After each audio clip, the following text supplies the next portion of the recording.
یہ کہانی ہے آسما کی۔ آسما جو ایک خاموش کم گو مگر مضبوط اعصاب کی لڑکی، جو پہاڑوں کے بیچ واقع ایک دور دراز گاؤں میں پیدا ہوئی۔ بچپن سے ہی وہ اکیلے پن اور سناٹے کی عادی تھی۔ اس کا بچپن عجیب واقعات میں گزرا۔ کبھی وہ کہتی کہ رات کو کھڑکی کے باہر کوئی چلتا ہے، کبھی کہتی کہ جنگل میں کسی نے اس کا نام پکارا۔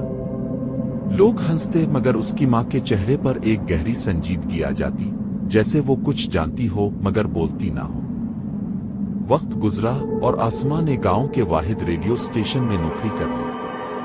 دن میں یہ جگہ عام سی لگتی، مگر رات کے وقت بس وہ ریڈیو اور ایک پرانا زنگ آلود مائک اور باہر پھیلا ہوا جنگل۔ آسما کو اندھیروں سے ڈر نہیں لگتا تھا، کم از کم وہ ایسا سمجھتی تھی۔ مگر اس رات جب بارش کی بوندیں چھت پر بج رہی تھیں اور گھڑی نے آدھی رات کا وقت بتایا، اس کا سامنا ایک ایسی آواز سے ہوا جس نے اس کی زندگی اور موت کا فرق مٹا دیا۔ رات کا پہر تھا، پہاڑوں کے بیچ چھپا ہوا وہ گاؤں کسی سوئے ہوئے دیو کی طرح خاموش پڑا تھا۔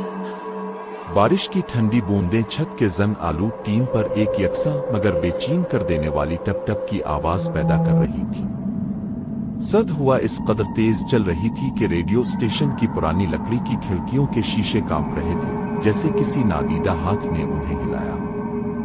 کمرے میں ایک بوسیدہ بلب مدھم روشنی پھیلا رہا تھا، جو کبھی کبھی جھپک کر بجھنے کی دھمکی دیتا۔ آسما، جو گاؤں کے اس واحد ریڈیو اسٹیشن کی اکیلی نائٹ آپریٹر تھی، اپنے سامنے پڑے پرانے دھندلے مائک کو خالی نظروں سے دیکھ رہی تھی۔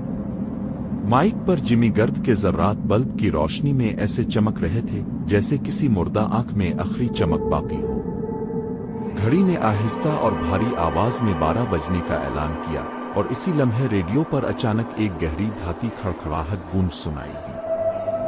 یہ آواز عام فریکوینسی شور کی طرح نہیں تھی، یہ زیادہ قریب سے سانس کی گرفت میں اٹکی ہوئی لگ رہی تھی۔ آسما کے ہاتھ خود بخود مائک کی طرف بڑھے ہی تھے کہ اس کھڑکھڑاہٹ میں سے ایک لرزہ خیز سرگوشی ابھری، مدھم مگر اتنی ٹھنڈی کہ اس کے جسم میں کپکپی دوڑ گئی۔ وہ آ رہے ہیں، وہ آ رہے ہیں۔ اس آواز میں انسانیت کا کوئی عکس نہ تھا، جیسے یہ الفاظ کسی اور جہان سے، کسی ایسی ہستی نے پھونکے ہوں جو صدیوں سے صرف انتظار میں تھی۔ کمرے کا درجہ حرارت لمحوں میں گر گیا، اور باہر چلتی ہوا میں ایک ایسی ہلکی سی چیخ سنائی دی جو شاید صرف آسما نے سنی۔ آسما نے پہلے تو یہ سوچا کہ شاید کوئی بدماش یا پھر کوئی پاگل سننے والا ریڈیو پر مذاق کر رہا ہے، مگر اس آواز میں کچھ ایسا تھا جو انسانی نہیں لگتا تھا، جیسے کسی کی زبان صدیوں سے بند تھی اور پہلی بار ہل رہی ہو۔ وہ الفاظ اب بھی اس کے ذہن میں گونج رہے تھے، جیسے دیواروں کے اندر رینگتی ہوئی سرگوشیاں۔ اچانک اس کے سامنے سگنل میپ پر ایک دھندلا سا بوسیدہ نشان ابھرا۔ سرخ رنگ کی مدھم لکیر نے ایک پوائنٹ کو روشن کیا۔ یہ پوائنٹ ایک پرانے زنگ آلود ریڈیو اسٹیشن کی طرف اشارہ کر رہا تھا، جو برسوں پہلے بند ہو چکا تھا اور جو گاؤں کے گھنے جنگل کے پار تھا۔ آسما کی پیشانی پر ٹھنڈا پسینہ آ گیا۔ اس جگہ کے بارے میں پرانی کہانیاں تھیں کہ وہاں سے کبھی رات کو ہنسی کبھی چیخیں آتی ہیں، مگر قریب جانے والا واپس نہیں آتا۔ بارش ابھی بھی تیز تھی، مگر اس نے ایک پرانی کالی چھتری اٹھائی اور قدم باہر رکھ دیے۔ وہ اس کے چہرے پر چھریوں کی طرح لگ رہی تھی۔ جب وہ جنگل کے کنارے پہنچی، بارش کی آواز ہلکی ہونے لگی، جیسے درختوں نے اسے نگل لیا ہو۔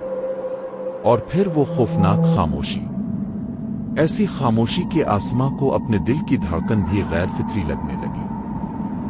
اندھیری پگڈنڈی پر چلتے ہوئے اس نے محسوس کیا کہ درختوں کے پیچھے کچھ ہل رہا ہے۔ کبھی بائیں طرف کوئی سایہ سا لپکتا، کبھی دائیں طرف پتوں کے درمیان کسی کے سانس لینے کی آواز آتی۔ وہ اپنی رفتار بڑھاتی گئی، مگر ہر قدم کے ساتھ اس کے پیچھے بھی قدموں کی چاپ سنائی دینے لگی۔